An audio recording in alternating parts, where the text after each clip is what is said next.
Assalamualaikum warahmatullahi wabarakatuh. Sebelum kita mulai belajar, saya ucapkan selamat atas keberhasilan kalian yang telah menyelesaikan pendidikan pada jenjang sekolah menengah pertama atau madrasah sanawiyah dan sekarang diterima di sekolah menengah atas atau yang sederajat. Keberhasilan ini sudah sepatutnya kalian harus syukuri karena keberhasilan kalian merupakan anugerah dan nikmat yang diberikan oleh Allah Subhanahu wa taala, Tuhan yang Maha Kuasa.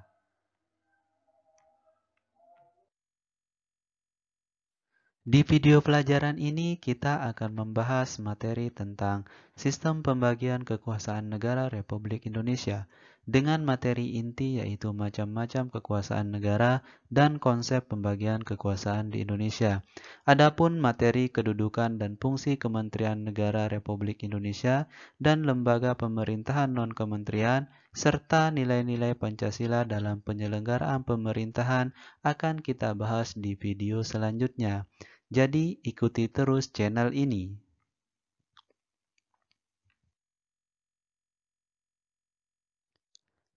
Tujuan pembelajaran di video ini yang pertama adalah kalian diharapkan dapat memahami macam-macam kekuasaan negara. Yang kedua adalah kalian diharapkan dapat memahami konsep pembagian kekuasaan di Indonesia.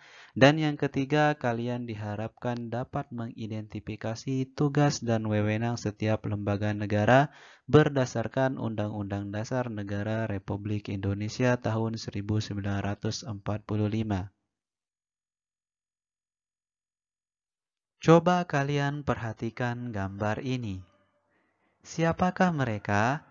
Yap, mereka adalah pejabat negara atau yang sering kita sebut dengan pemerintah.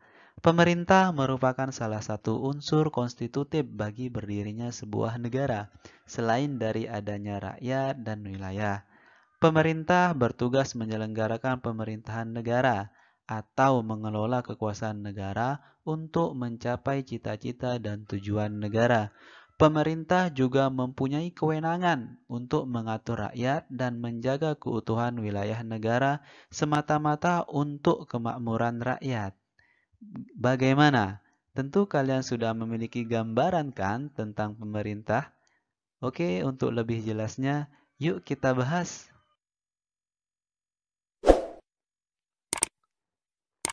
Langsung saja kita masuk ke inti pembahasan, yaitu macam-macam kekuasaan negara. Konsep kekuasaan tentu saja merupakan konsep yang tidak asing lagi bagi kalian.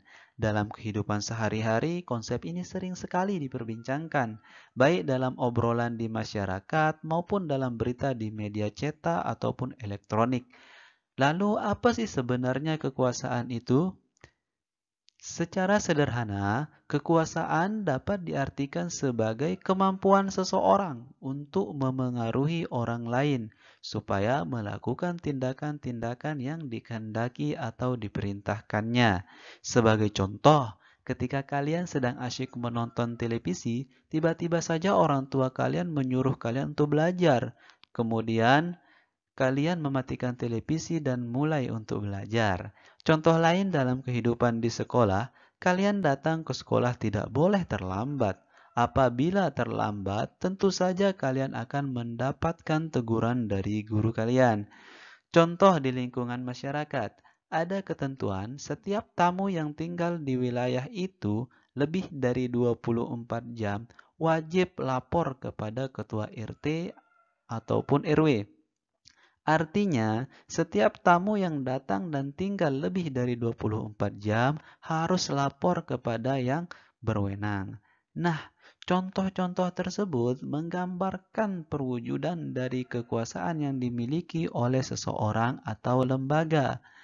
Apakah negara juga mempunyai kekuasaan negara? Tentu saja negara mempunyai kekuasaan, karena pada dasarnya negara merupakan organisasi kekuasaan. Atau dengan kata lain bahwa negara memiliki banyak sekali kekuasaan. Kekuasaan negara merupakan kewenangan negara untuk mengatur seluruh rakyatnya untuk mencapai keadilan dan kemakmuran serta keteraturan. Lalu, apa saja kekuasaan negara itu?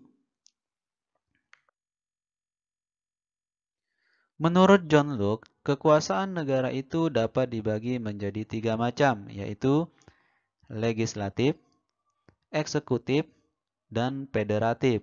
Legislatif adalah kekuasaan untuk membuat atau membentuk undang-undang. Eksekutif adalah kekuasaan untuk melaksanakan undang-undang, termasuk kekuasaan untuk mengadili setiap pelanggaran terhadap undang-undang. Kemudian federatif adalah kekuasaan untuk melaksanakan hubungan luar negeri. Selain John Locke, adapun tokoh lain yang berpendapat juga tentang kekuasaan negara yaitu Montesquieu. Montesquieu juga membagi kekuasaan ke dalam 3 jenis, yaitu yang pertama adalah kekuasaan eksekutif, yaitu kekuasaan untuk melaksanakan undang-undang.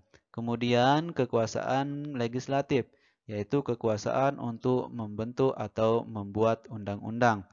Kemudian kekuasaan yudikatif, yaitu kekuasaan untuk mempertahankan undang-undang, termasuk kekuasaan untuk mengadili setiap pelanggaran terhadap undang-undang.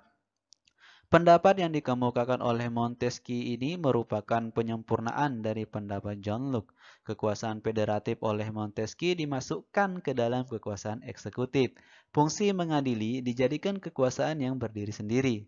Ketiga kekuasaan tersebut dilaksanakan oleh lembaga-lembaga yang berbeda yang sifatnya terpisah. Teori Montesquieu ini dinamakan sebagai teori trias politika.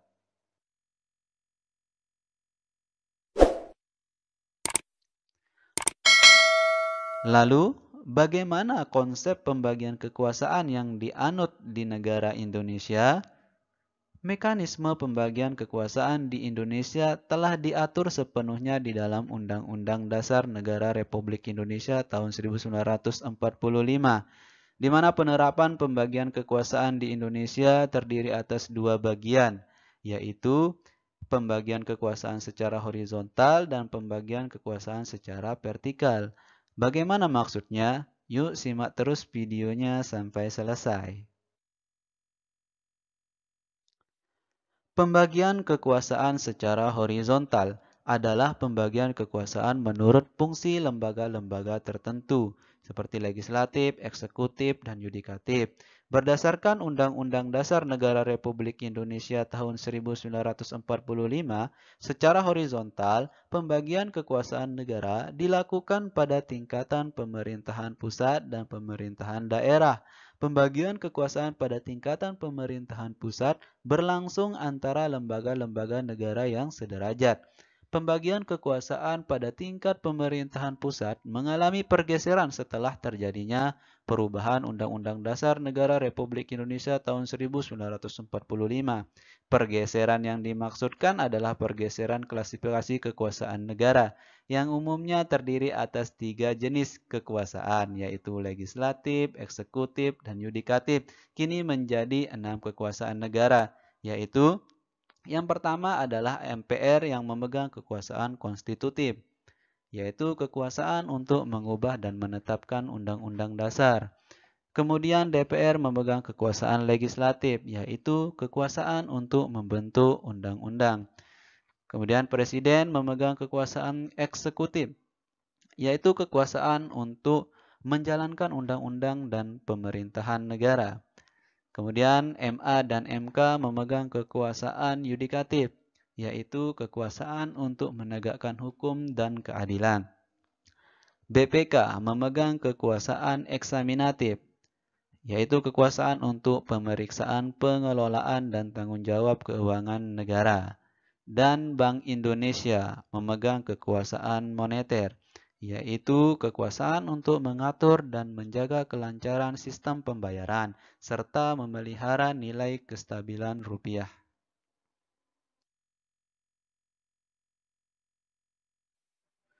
Kemudian pembagian kekuasaan secara vertikal. Pembagian kekuasaan secara vertikal merupakan pembagian kekuasaan berdasarkan tingkatannya, yaitu pembagian kekuasaan antara beberapa tingkatan pemerintahan. Pasal 18 ayat 1 Undang-Undang Dasar Negara Republik Indonesia tahun 1945 menyatakan bahwa Negara Kesatuan Republik Indonesia dibagi atas daerah-daerah provinsi, dan daerah provinsi itu dibagi atas kabupaten dan kota. yang tiap-tiap provinsi, kabupaten, dan kota itu mempunyai pemerintahan daerah yang diatur dengan undang-undang.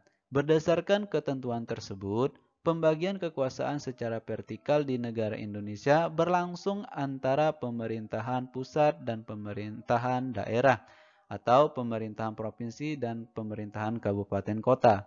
Pada pemerintahan daerah berlangsung pula pembagian kekuasaan secara vertikal yang ditentukan oleh pemerintahan pusat.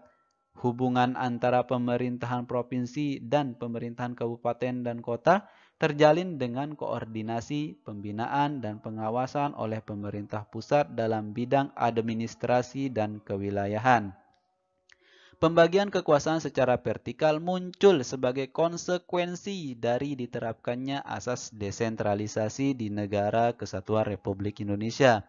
Dengan asas tersebut, pemerintahan pusat menyerahkan wewenang pemerintahan kepada pemerintah daerah otonom atau provinsi, kabupaten, dan kota untuk mengurus dan mengatur sendiri urusan pemerintahan di daerahnya, kecuali urusan pemerintahan yang menjadi kewenangan pemerintahan pusat, yaitu kewenangan yang berkaitan dengan politik luar negeri, pertahanan, keamanan, justisi, agama, moneter, dan fiskal. Hal tersebut telah ditegaskan dalam pasal 18 ayat 5 Undang-Undang Dasar Negara Republik Indonesia tahun 1945 yang menyatakan pemerintah daerah menjalankan otonomi seluas-luasnya kecuali urusan pemerintahan yang oleh undang-undang ditentukan sebagai urusan pemerintahan pusat. Demikianlah pembahasan tentang sistem pembagian kekuasaan negara. Semoga kalian dapat mencapai tujuan pembelajaran yang diharapkan. Terima kasih. Tetap ikuti channel ini. Wassalamualaikum warahmatullahi wabarakatuh.